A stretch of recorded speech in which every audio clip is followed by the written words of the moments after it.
तो पिछले सेशन में हम लोग मौलिक अधिकार पढ़ रहे थे और मौलिक अधिकार में मैंने आपको बताया था कि संविधान निर्माण के समय 7 मौलिक अधिकार थे। वर्तमान में 6 मौलिक अधिकार हैं और 6 मौलिक अधिकारों के मैंने आपको नाम बताए थे। समानता का अधिकार, स्वतंत्रता का अधिकार, शोषण के विरुद्ध अधिकार, धार्मिक स्वतंत्रता का अधिकार, संस्कृति और शिक्षा का अधिकार, संवैधानिक उपचारों का अधिकार। 14 से 18, 19 से 22, 23, 24, 25 से 28, 29, 30 और 32 याद करने का तरीका भी मैंने आपको बताया था। आज हम शुरू करने जा रही है पहला मौलिक अधिकार, जिसका नाम है समानता का अधिकार। तो दोस्तों, आपको पता होना चाहिए जो पहला मौलिक अधिकार है जिसका नाम है समानता का अधिकार। समानता का अधिकार। तो हम पढ़ रहे हैं फंडामेंटल राइट्स, मौलिक अधिकार। और मौलिक अधिकार जो है ये इंडियन पॉलिटी के भाग 3 में ही है। और आर्टिकल की बात की जाए तो आर्टिकल 12 से 35 तक चलते हैं। तो हम लोग बात कर रहे हैं पहले मौलिक अधिकार की, जिसका नाम है समानता का अधिकार। और ये आर्टिकल 14 से लेकर आर्टिकल 18 तक चलता है। अब आर्टिकल 14 क्या कह रहा है? आर्टिकल 14 जो है ये 2 बातें कहता है, पहली और दूसरी। जो पहली बात है ये कहता है विधि के समक्ष संविधान। विधि के समक्ष संविधान। और जो दूसरी बात कहता है ये कहता है विधियों का समान संरक्षण। विधियों का समान संरक्षण। अब ये दोनों अलग अलग बातें हैं। तो आर्टिकल 14 2 प्रकार की बात कहता है। पहला विधि के समक्ष समता और दूसरा विधियों का समान संरक्षण। अब विधि के समक्ष समता जो है ये हमने ब्रिटेन से लिया है। विधि के समक्ष समता को हमने ब्रिटेन से लिया है। और विधियों का समान संरक्षण जो है ये जो बात है हमने अमेरिका के संविधान से ली है। विधि के समक्ष समता हमने ब्रिटेन में कहा से लिया है? एक व्यक्ति था ब्रिटेन का जिसका नाम था डाइसी। डाइसी। और डाइसी ने अपनी किताब में दिया था विधि का शासन।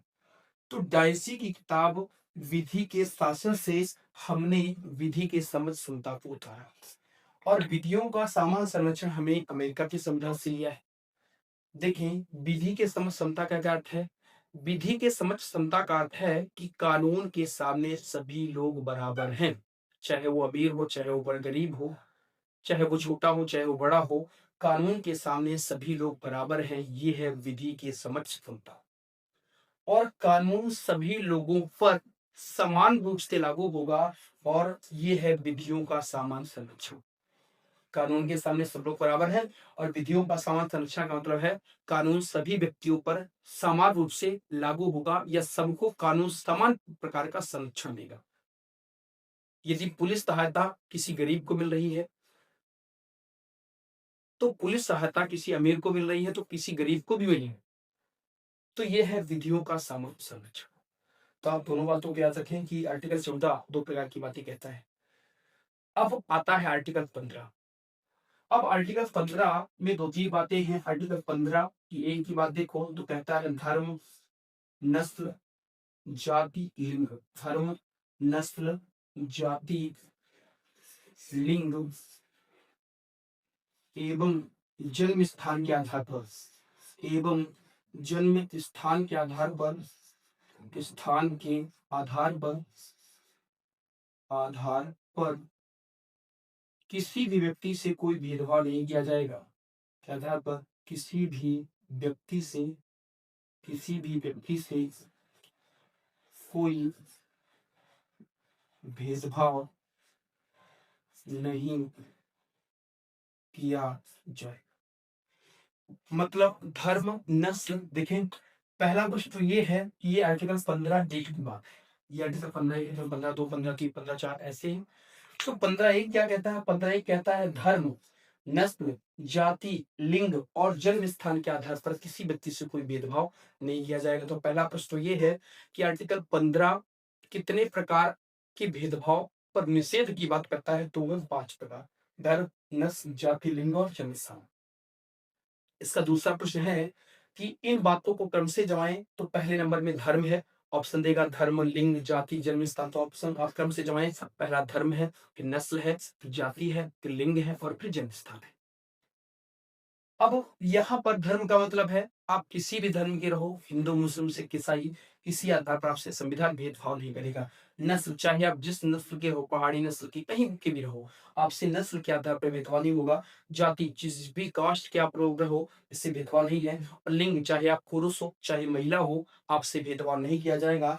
और जन्म स्थान, आपका जन्म भारत के किसी भी कोने में हुआ है, आपसे किसी भी आधार पर जन्म स्थान के आधार पर भेदभाव नहीं किया जाएगा।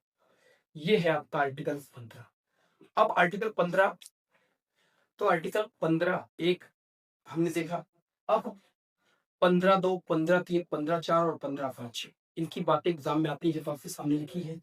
आर्टिकल 15(2), कोई नागरिक केवल धर्म, मूल वंश, जाति, लिंग और जन्म स्थान के आधार पर सार्वजनिक स्थल, दुकान, कुआं, तालाब पर भेदभाव या प्रवेश वर्जित नहीं करेगा। मतलब कोई भी व्यक्ति जो है इन 5 आधार, धर्म, मूल वंश, लिंग, जन्म स्थान के आधार पर किसी व्यक्ति को सार्वजनिक स्थान, चाहे वो दुकान हो, कुआं हो, तालाब हो, बावड़ी हो, मंदिर हो, चाहे वो कोई भी सार्वजनिक स्थान हो, उन पर प्रवेश से रोकेगा नहीं, इन 5 आधार। ये आर्टिकल 15(2) है। आर्टिकल 15(3) क्या कहता है? राज्य स्त्रियों और बालकों की उन्नति के लिए कोई विशेष उपबंध बना सकता है। मतलब स्त्रियों, और ये ध्यान से सुने, आर्टिकल 15(3) केवल स्त्रियों और बालकों की बात करता है कि स्त्रियों और बालकों की उन्नति के लिए कोई भी विशेष प्रावधान बना सकता है।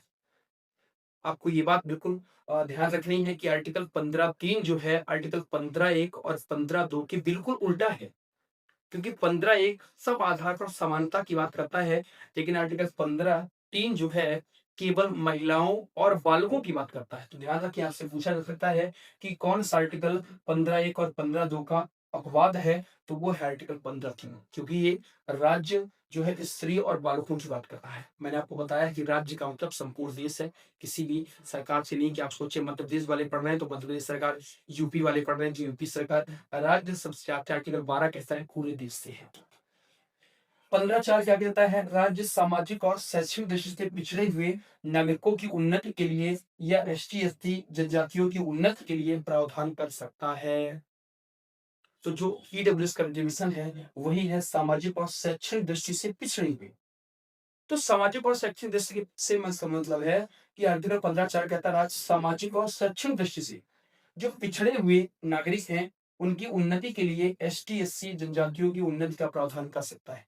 यहाँ पर देखिए ईडब्ल्यूएस यहाँ नहीं आएगा क्योंकि शैक्षणिक आधार नहीं दिया है, सामाजिक और शैक्षणिक दृष्टि दिया है जो पढ़ नहीं पा रहे हैं। तो सामाजिक और शैक्षणिक दृष्टि से जो पिछड़े हुए नागरिक हैं उनकी उन्नति के लिए एसटी एससी और जनजातियों के लिए किसकी बात करता है? ये आपका उन्नति के लिए प्रावधान की बात कर रहा है। कोई तो प्रावधान कराया जा सकता है।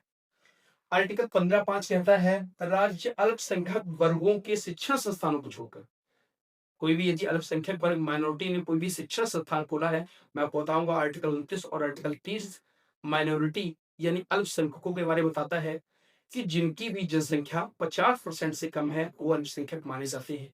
हम बात करेंगे आर्टिकल 29 में।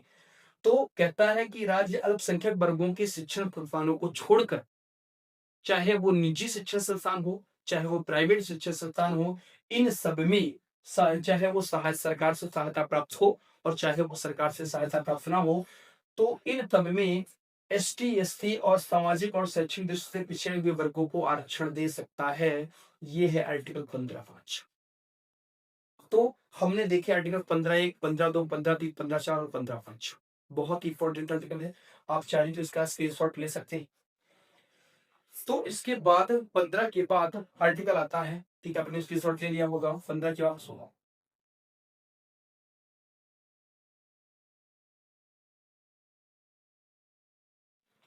अब आर्टिकल 16 क्या कह रहा है? आर्टिकल 16 कह रहा है लोक नियोजन के विषय में अवसर सुविधा। आर्टिकल 16 कह रहा है लोक नियोजन के विषय में, लोक नियोजन के विषय में अवसरों की सुविधा। अवसरों की समता। अब लोक नियोजन के विषय में अवसरों की समता। अब लोक नियोजन क्या है? सरकार के द्वारा रोजगार के लिए जो भी साधन संसाधन उपलब्ध कराए जाते हैं, वो लोक नियोजन का विषय कहलाता है। सरकार के द्वारा लोगों को रोजगार देने के लिए जितने भी साधन उपलब्ध कराए जाते हैं, वो सब रोजगार लोक नियोजन के विषय कहलाते हैं। आपके सामने एमपी ऑनलाइन इसका बेहतरीन एग्जाम्पल है, एमपी ऑनलाइन। तो एमपी ऑनलाइन भी एक प्रकार का क्या है? लोक नियोजन। और लोक नियोजन के विषय में सबको क्या दिए गए हैं? समान अवसर दिए गए हैं। ये है आर्टिकल 17। आर्टिकल 17 16 आर्टिकल 16 है ये। आर्टिकल 16 के बाद आता है आपका आर्टिकल 17। ये कहता है अस्पृश्यता, अनटचबिलिटी। अस्पृश्यता, अनटचबिलिटी, ये इसी को कहा जाता है छुआछूत। छुआछूत, अस्पृश्यता का अंत। अस्पृश्यता को पूरी तरह से क्या कर दिया गया है? समाप्त कर दिया गया है। बहुत ही इंपॉर्टेंट आर्टिकल है जो हर दूसरे एग्जाम में पूछा जाता है कि आर्टिकल 17 यानी अस्पृश्यता का अंत कौन सा आर्टिकल है? वो आर्टिकल 17। आज के बाद कोई किसी से छुआछूत नहीं करेगा। पर भारत सरकार ने छुआछूत का क्या कर दिया है? अंत कर दिया है। ये है आर्टिकल 17। इसके बाद आर्टिकल 18 आता है और आर्टिकल 18 कहता है उपाधियों का अंत। आर्टिकल 18 कह रहा है उपाधियों का अंत। मतलब जितनी भी सारी उपाधि हैं, सब का अंत कर दिया गया है। आज के बाद ना कोई जमींदार है, ना कोई जमींदार है, ना राजा है, ना महाराजा है। सारी उपाधियों को भारत सरकार ने क्या कर दिया है? अंत कर दिया है। एक बात और आप याद रखें कि यहाँ पर जैसे भारत रत्न, भारत रत्न, इसके बाद पद्म भूषण, पद्म भूषण, पद्म विभूषण, पद्म विभूषण, पद्मश्री, पद्मश्री, ठीक है, परमवीर चक्र, परम वीर चक्र। तो जितने भी ये सारे सम्मान हैं, तो ये कोई उपाधि नहीं है। जैसे सचिन तेंदुलकर को भारत रत्न मिला हुआ है, तो वो अपने नाम के पीछे लगा सकते हैं कि भारत रत्न सचिन तेंदुलकर, क्योंकि ये उपाधि नहीं है, ये भारत सरकार के द्वारा प्रदान किया जाने वाला सम्मान है। तो आप भारत रत्न, पद्म भूषण, पद्म विभूषण, पद्मश्री, परमवीर चक्र, महावीर चक्र, जितने भी सारे ये अवार्ड हैं, ये जितने भी सारे सम्मान हैं, आप अपने नाम के आगे लगा सकते हो यदि आपको प्राप्त हुआ है। तो ये कोई उपाधि नहीं मानी जाएगी, ये तो सम्मान है। आपने ऐसा काम किया जिसके लिए आपको ये सम्मान मिले हैं, तो ये अपने आप नाम के आगे लगा सकते हैं। बाकी ना कोई राजा है, ना कोई महाराजा है। भारत सरकार के द्वारा सारी उपाधियों का क्या कर दिया गया है? अंत कर दिया गया है। तो हमने आज ये पहला मौलिक अधिकार देखा जिसका नाम था समानता का अधिकार। 14 से 18 तक के आर्टिकलों की बात की है। इसके बाद दूसरे मौलिक अधिकार के साथ हम आपसे अगले वीडियो में मिलेंगे। तो तब तक के लिए धन्यवाद।